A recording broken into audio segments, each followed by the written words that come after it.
Hi there, I'm Ha. This is just another video of me solving random numerical problem. So uh, let's begin. So the task is very simple. We just have to find a product of the array itself, and we need to do it in O(n) time, right?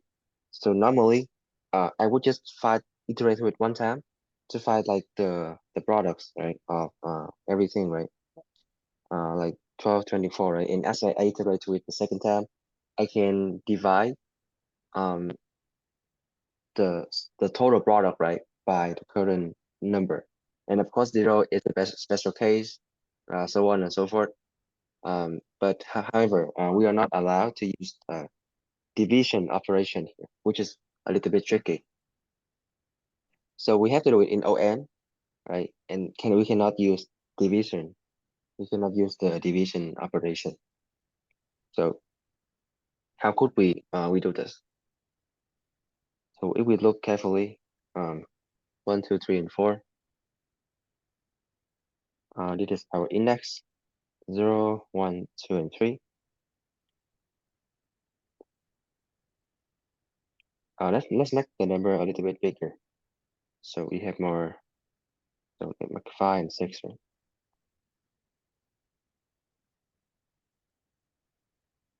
Okay. So we can see that if we don't want to include a cell, let's say we want to return the product, right, at index 1. Right? So for example, the product at index 1 here is 12, right?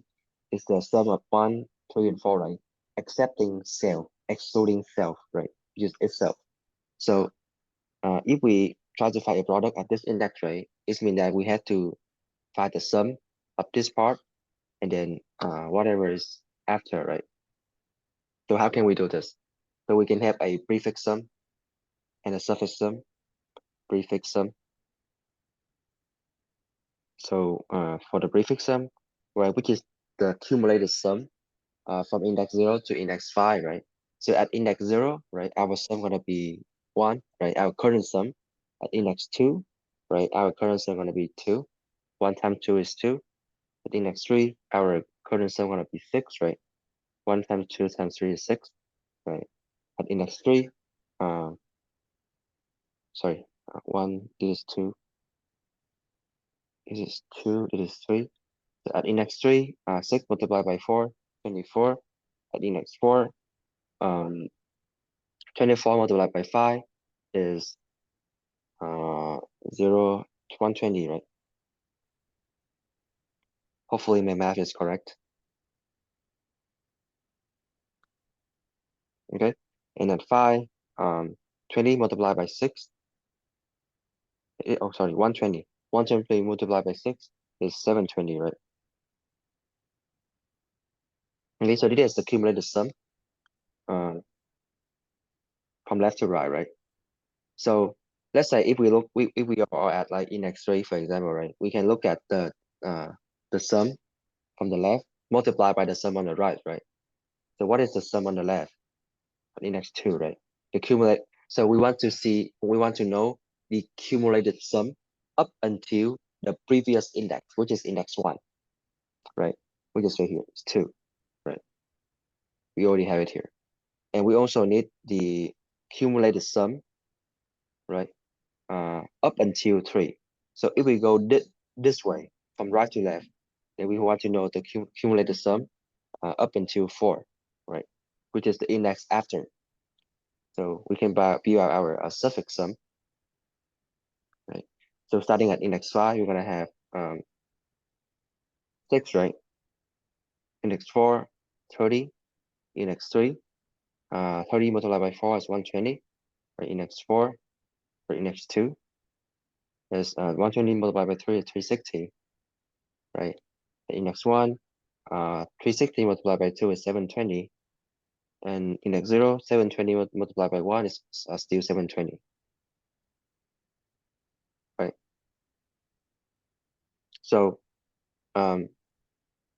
yeah, so we can look at the cumulative sum up to index 1, right, which is 2, and the cumulative sum up until 3, so which is index 3, right? So right here, 120, right? and we multiply them together. 120 multiplied by 2 is 240, right? Which is exactly our result here, right? If we do it by hand, 1s times 2s, times 3, 4, 5, times 4, 5, 6, right? 4, 5, and 6. So 8 multiplied by 5 is 40, right? Multiplied by 6 is 240, right? Which is match up with what we have here, right? So doing it this way will give us a space complexity of O of n because we need to store the prefix sum and the suffix sum, right? And we also need to um, iterate to it like twice, 2 times, right? 2 times or 3 times, right? To view the two arrays, right? And the third time is to view out the answer. Okay, so that's pretty much it. Let's just code this up, shall we? So we have n, right? Let's create the n here as the number of length. Okay, so we need our product, right? Resulting array. We can also reuse the nums array, right? But I don't think that's a good idea. It's just very confusing to us to see. So we create a new array here. So we need our prefix sum, right? And we need a length of n. Right? Also the suffix sum. Why is it automatically submit here? So weird.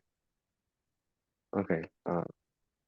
So the prefix sum, right, starting at 0, gonna be the first number, right? And the suffix sum, gonna, we're gonna set up the last number, gonna be the last number in the numbers, right? Because for the prefix sum, we go from left to right, right? And for the suffix sum, we are going from right to left, right? Okay. So for let I equal to 1, right? Because we already have the 0 here, right? So we start from 1. It has the n, then I plus plus. I use n here because they all have the same length, right? So prefix sum at I equal to prefix sum at I, right? Multiplied by prefix sum at I minus 1. Oh, sorry, no. Prefix sum at I minus 1 multiplied by nums of I.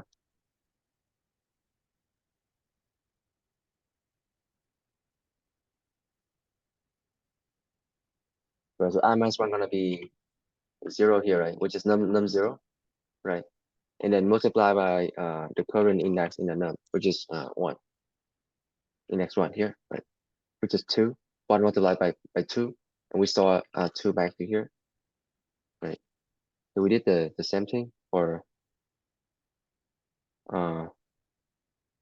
j, the I, so for the suffix sum,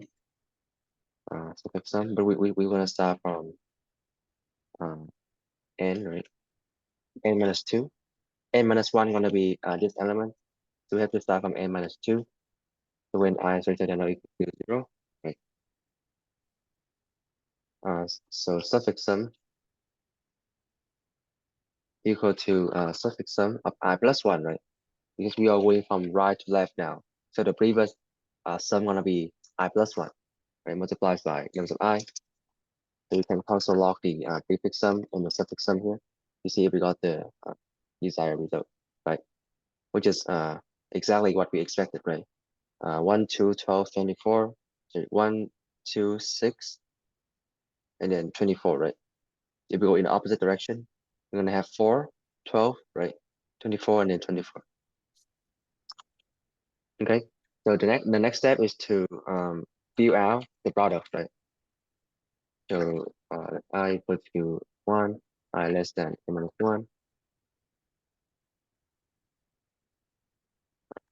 right? What's this? The product of I equal to prefix sum, right? Of I minus 1 multiplied by the suffix sum of I plus 1, right? So whatever the sum, the cumulative sum up until on the left on the reverse index and the cumulative sum up until the right index, right? Okay, and the reason that I am starting at 1 here and I stop before the last element is because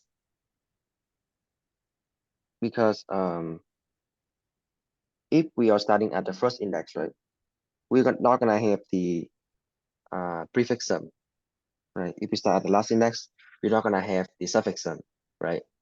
So the product's just gonna be simply equal to the prefix sum, right? And if we start from the first element, the product just gonna be equal to the suffix sum, right? So that is the two special case here. Of course, we can handle it in the while in the for loop, but it's just easier to just hard code it, right? Because there's only two cases. So if it is product zero, index zero, it's gonna be equal to the suffix sum starting from one, right? And if it is the last number, it's just gonna be equal to the prefix sum up until n minus two, right? So n minus one is the last element, right? We want the prefix sum up until the second to last element, so n minus two. So if it is the first element, then we want a suffix sum starting from one, right? Excluding zero. Then we can just refer products here, right? And it worked. Thank you for watching.